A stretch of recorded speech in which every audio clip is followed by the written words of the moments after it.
Morris Obster fue mi mejor amigo por aquellos años en los que la sociedad condenaba estoicamente la actitud tan impetuosa y dinámica de la juventud.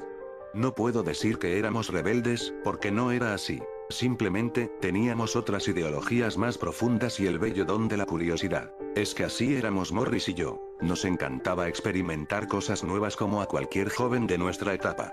Era normal que todos se comportasen así, ¿no? La verdad es que nunca pude comprender por qué nuestros padres y demás familiares se escandalizaban ante nuestras filosofías, actos y cuestiones. En realidad nos daba igual lo que creyeran acerca de nuestra mentalidad tan abierta e ilimitada, siempre dispuesta a conocer más cosas sobre la realidad que nos rodeaba. Y es que mi amigo y yo éramos de aquellos que gustaban de buscar nuevas expectativas y definiciones de la existencia que llevábamos, leyendo por aquí, tomando fotos por acá, y luego compartiéndolas entre los dos. Sacábamos conclusiones desde nuestro punto de vista y más tarde buscábamos información sobre los resultados a los que habíamos llegado.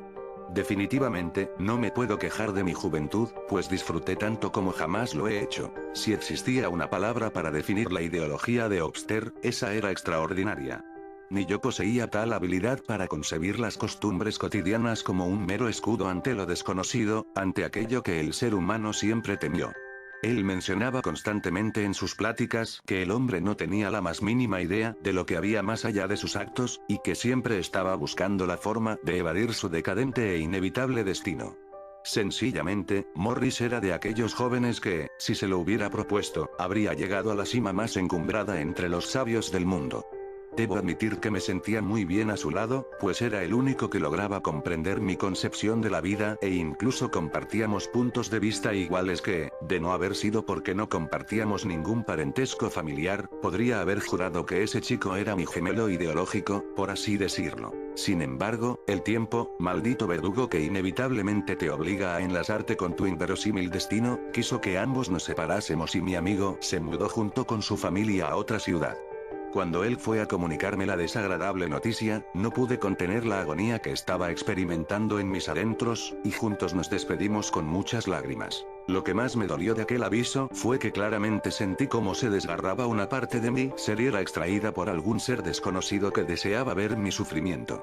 No puedo describir con otras palabras lo que padecí en aquel instante en el que mi destino estaba por cambiar, quizá para siempre, o tal vez era solo una prueba de valor para ambos. Pero todavía hoy me pregunto qué había que comprobar con esa separación.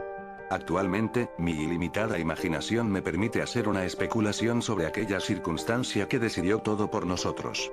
Tal vez la vida nos vio como una amenaza, algo que podía romper su cuidadosa y bien estructurada coreografía de falsedad y egoísmo. Siendo así, no había lugar para nosotros en este mundo. Aún recuerdo bien esa sombría tarde en que lo vi irse. Su cara transmitía una serenidad impresionante, aunque yo sabía perfectamente que aquello era una máscara que estaba usando para evitar mostrar su dolor ante su familia, la cual era muy severa y conservadora. Su caso familiar no era la excepción por aquellos tiempos. Muchos jóvenes de nuestra edad pasaban por la misma experiencia, incluso yo lo vivía. Aquel que no tuviera unos padres así podía considerarse afortunado, muy afortunado.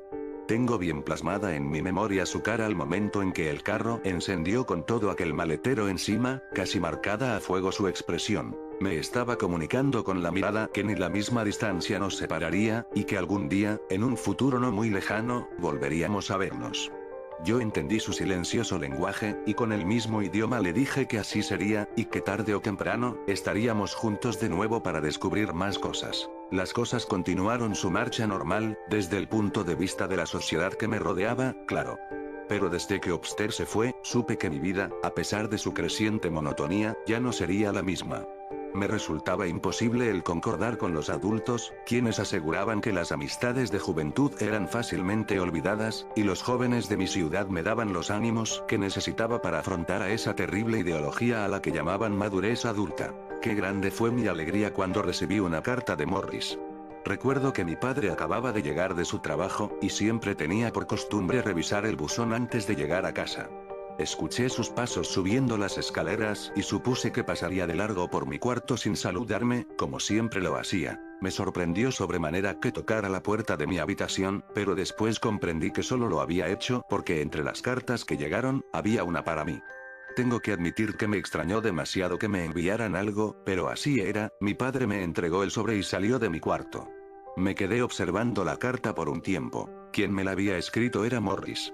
Imaginen mi emoción cuando la comencé a abrir y descubrí, con total alegría, la pequeña pero fina letra de mi mejor amigo. Sin más tiempo que perder, comencé a leerla. Mi muy apreciable e incomparable amigo Randolph Gordon. No puedo concebir la emoción de este momento en el cual estoy redactando estas líneas, me siento feliz de poder escribirte por primera vez luego de que fuese forzado por mi familia a abandonar el lugar donde pasé los mejores momentos de mi vida, con el amigo que jamás podré olvidar. Te parecerá increíble, pero desde que estoy acá, no logro adaptarme a mi nueva forma de vida. La ciudad en la que vivo ahora es mucho más caótica que la tuya, los jóvenes se apegan ciegamente a las enseñanzas de los adultos y, por desgracia, no ejercen su libre albedrío como debería ser. Si los adultos de mi anterior pueblo eran severos y conservadores, estos van más allá de esas erróneas y estúpidas ideologías. No puedes imaginarte la felicidad de mis padres al saber que sus vecinos tienen un hijo bien educado que nunca pone en duda la autoridad de sus mayores y que es obediente. Solo puedo pensar en la debilidad de pensamiento que posee ese pobre muchacho, y no lo culpo, la verdad no puedo hacerlo porque el ambiente en que ha crecido lo moldeó así y así se quedará para su eterna desgracia. Por otro lado, mi familia a cada momento menciona que cuánto hubieran dado porque yo creciera desde un principio en esta maldita ciudad, y están diciéndomelo a cada momento del día. En la escuela soy visto como el rebelde sin causa y he tenido choques de personalidad con todos los profesores, incluso con la directora. Me han llamado varias veces la atención por defender mis justos derechos y cada vez que me pongo en contra de los pensamientos tan cerrados de mis maestros, mis padres son citados para conversar con ellos, y los exhortan a que me pongan en mi lugar o alguien más lo hará un día. Ellos, como siempre lo has sabido y es costumbre del lugar donde estás, dicen que se avergüenzan de mí, que debería aprender a comportarme como el hombre que soy y que definitivamente tendrán que enseñarme a levitar. No entiendo a qué se refieren con eso, pero sospecho que no es nada bueno. Randolph, sé que te sonará ridículo, porque jamás me escuchaste mencionar algo similar cuando estábamos juntos, pero por primera vez en mi vida tengo miedo hacia el destino que me depara con esta putrefacta sociedad. ¿De qué tengo pavor? Del modo de ver las cosas de los adultos. Son tan ambiguos que se puede esperar cualquier cosa de ellos. Me decidí a escribirte esta carta a escondidas de mis padres, bien sabes que ellos nunca te vieron con buenos ojos porque eres igual a mí en pensamiento, del mismo modo en que tus padres me veían mal a mí. Supongo que algunos patrones de conducta siempre permanecen, y ese es el caso de nuestras familias, ¿no lo crees? Tengo deseos de que vengas a visitarme, quiero verte. No sabes el terror que vivo día con día al saber que la juventud de este lugar en realidad no existe, solo son adultos en proceso de madurez. Me aterra ver que nadie piensa por sí mismo y se apegan como un perro a su dueño a las ideas de los mayores, es simplemente macabro. ¿Hacia dónde va este decadente sistema? No tengo la menor idea, pero he decidido que en cuanto tenga mayoría de edad, me iré de este enfermizo lugar que no hace otra cosa más que reprimirme demasiado. Sé que te veré pronto porque responderás a mi llamado, sabiendo que tú tienes más posibilidades de venir a verme, y tienes conciencia de ello. Junto con esta carta he anexado un mapa de mi ciudad actual, en él realicé unas señalizaciones para que encuentres mi casa. En el dorso se encuentra mi dirección completa, junto con instrucciones precisas para que no te equivoques de domicilio. Si hago todo esto es porque me urge verte, necesito hablar con una persona que me entienda y me ayude a soportar esta situación. Creo que empiezas a comprender cómo me siento, después de todo, admiro tu habilidad para ser empático, cosa que aquí nadie posee. Amigo mío, quisiera comunicarte más cosas por este medio, pero entiendo que las palabras que deseo compartir contigo no podrían ser escritas. Espero tu próxima venida y recuerda que siempre contarás con un amigo leal en la distancia y en la eternidad, así como yo sé que siempre estarás conmigo en las buenas y en las malas. Tu mejor e incondicional amigo, Morris Obster. Confieso que en un principio, la carta me llenó de mucha motivación y alegría, pero conforme me fui acercando a su desenlace, me sentí frustrado y a la vez preocupado. No sabía la difícil situación que estaba viviendo Morris, y yo que pensaba que mi vida era terrible. Sin pensármelo dos veces, empecé a idear un plan para que mis padres me llevaran a visitar a mi amigo. Les diría que en la carta que me envió me comunicaba que estaba enfermo y que el médico le había recomendado absoluto reposo, por lo cual me escribió y me solicitaba que le llevase algunos libros para su entretenimiento mientras permanecía en cama. Con aquella estrategia en mente, me dirigí al cuarto de mis padres y les dije sobre la supuesta enfermedad que tenía mi amigo, les rogué que fuéramos a verlo y, sorpresivamente, ellos accedieron sin que les insistiera demasiado. Me comentaron que primero tendrían que pedir permiso en el trabajo de mi padre y en mi escuela para ausentarnos, asunto que resolverían al día siguiente. Yo estaba que no cabía en mí de la emoción. Iría a ver a Morris después de tanto tiempo. Al tercer día nos encontrábamos empacando algunas maletas para quedarnos unos días con la familia Obster, pues mis padres consideraban que resultaría interesante relacionarse más con los progenitores de mi amigo. Salimos rumbo a la ciudad donde Morris se había mudado junto con su familia, y con ayuda del mapa que me envió, logramos dar con la casa sin equivocarnos de dirección. Mi corazón saltaba de la indescriptible felicidad que sentía al saber que de nuevo vería a mi gran amigo de toda la vida.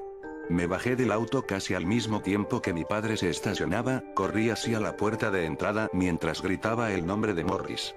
La puerta se abrió mientras la señora Obster me dedicaba una sonrisa que, hasta hoy, no dejo de considerar que poseía una pequeña sombra de felonía.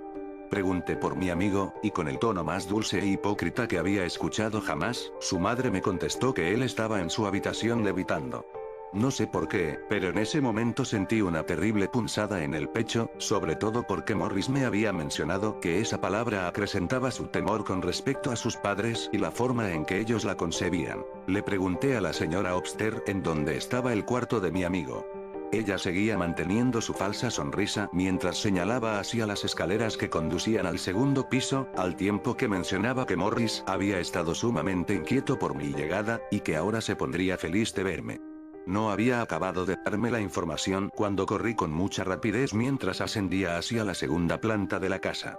Cuando llegué a la puerta que supuse que sería la de mi amigo, noté que estaba cerrada, así que toqué al mismo tiempo que le avisaba a Morris que ya había llegado. Solo escuché la voz del señor Obster contestándome que pasara, pues mi amigo estaba en esos momentos muy ocupado levitando. Otra vez escuché esa palabra que me retorcía las entrañas. Con mucha lentitud abrí la puerta, pues pensé que Morris estaba quizá reflexionando sobre algo muy sumido en sus pensamientos para que no me contestase, y además, ¿qué hacía su padre con él en su habitación? Mis pensamientos fueron cortados de tajo mientras observaba, boquiabierto, algo que jamás creí que vería en la vida real. Ahí, en medio del cuarto, estaba mi amigo literalmente levitando, tal y como lo habían mencionado sus padres. No lo podía creer, no lo quería creer. Empecé a entrar en un estado de shock mientras seguía mirando a mi amigo, en su rostro se dibujaba esa misma expresión que me había dedicado el día que se fue de mi ciudad. Serenidad, una tranquilidad infinita y esa particular sonrisa suya que me dedicaba cuando decía que todo iba a salir bien.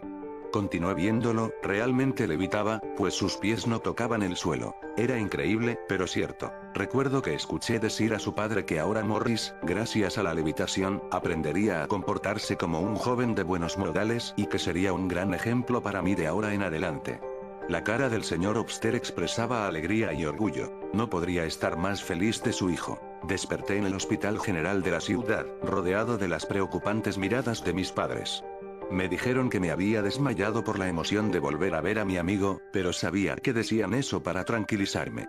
Como solo había sido un desvanecimiento temporal, el médico me dio de alta enseguida. En la sala de espera estaban los padres de mi amigo, felices que mi desmayo no hubiese pasado a mayores.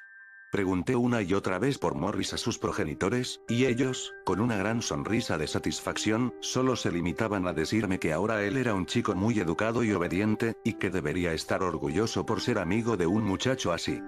Yo simplemente no podía creerlo. Me puse histérico y les grité enfrente de todos los que se encontraban ahí y de mis padres que estaban completamente locos, que su retorcida ideología no conocía límites y que no había ningún motivo para estar feliz por haberlo obligado a convertirse en lo que ahora era. Las personas del hospital se quedaron mirando conmocionados aquella escena, jamás habían visto a un joven alzarle la voz así a sus mayores. Mis padres estaban avergonzados por mi supuesto escándalo y me sacaron a rastras de aquel indiferente lugar. Nadie hizo nada para defender mis ideas, nadie, y sé que nadie jamás lo hará, no en esa maldita y putrefacta ciudad. Debido a mi indecente comportamiento, mis padres decidieron regresar a casa esa misma tarde, comunicándome que los padres de Morris no deseaban volver a verme, ya que me consideraban una mala influencia para su hijo. Yo solo quería despedirme de él por última vez, y decirle que lamentaba no haber llegado antes para salvarlo de su levitación, solo quería eso. Sentí un terrible dolor en mi pecho mientras nos alejábamos de aquella fatídica y repugnante ciudad. Mis padres, completamente decepcionados de mi forma de expresarme ante los Obster, me dijeron que también deberían aplicar conmigo esa técnica de la levitación, pues así aprendería a ser un chico correcto y bien portado.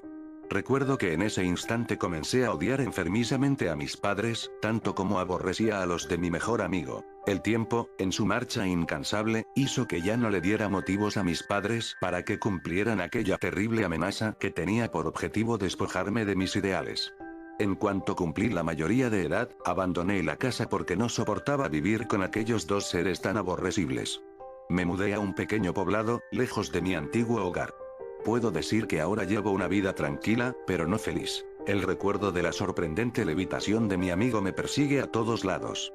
La última vez que lo vi, su cara me volvía a decir que algún día estaríamos juntos para siempre, y jamás lo dudé.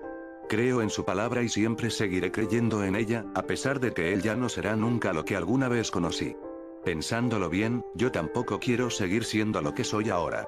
He leído su carta muchas veces en mis tiempos de soledad para sentirme acompañado, y siempre se ha quedado marcada en mí, tal y como si fuese un tatuaje, aquella palabra que le dio un sentido nuevo a la vida de mi amigo y estaba por formar parte de la mía. Seguramente, si me vieran mis padres, estarían orgullosos de mí. Sin dilación, termino de escribir estas líneas para decirles a todos ustedes que la experiencia de la levitación me servirá para comprender por qué mi amigo tenía esa expresión en su rostro aquel día. Era muy pacífica. Sé que ninguno de ustedes comprenderá el motivo que me lleva a hacer esto, pero solo quiero saber qué sintió mi amigo cuando su padre lo hizo levitar. Sin más demora, tomo una resistente soga y la amarro bien en el techo de mi casa, me aseguro de que esté bien atada y formo un nudo corredizo en su punta libre. Me colocaré ese lazo alrededor de mi cuello y entonces al fin estaré con mi amigo, al fin comprenderé a sus padres y al fin me sentiré libre para dejar este maldito mundo. Creo que por eso Morris estaba tan relajado mientras levitaba, ahora sentiré esa misma calidez que su familia le hizo sentir al convertirlo en un hombre de bien. Levitaré, sí, para que mis pies jamás vuelvan a tocar este inmundo suelo.